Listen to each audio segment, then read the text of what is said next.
রাজু দাদা আসো আসো, থ্যাংক ইউ। হ্যাঁ হ্যাঁ, ওটা খুব ভালো হয়েছে। এইটা তোমার হেলমেট? দাদা ডালে হোক একবার।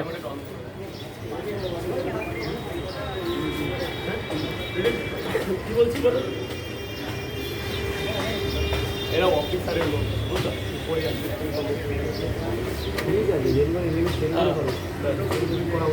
না না না না, সামনে সামনে কিন্তু একটু ভয়ানক ভয়ের দিন আছে তো, কারণ দাদা সে ডায়লগ, এখন দাদা ডায়লগটা একবার বলো দাদা। এক প্লেটে 3টে পরোটা, আনলিমিটেড তরকারি, একটা আপেলের মতো পেঁয়াজ, একটা কাঁচা লঙ্কা দিয়ে মাত্র 30, যাতে হবে না ট্রেনের টিকিট।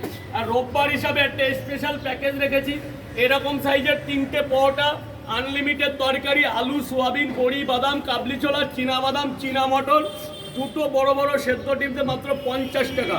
বর্তমান বাজারে যে ডাল ভাত খেতে লাগছে 80 টাকায়, সেটাই আমি পেট পুড়ে দুটো ডিম দিয়ে সুন্দর 3টে পরোটা দিয়ে 50 টাকায়। পুরো ব্রাউন ময়দার পরোটা আছে স্যার, খেয়ে বলবে কেমন হয়েছে। আমারটা তো আমি ভালো বলবোই।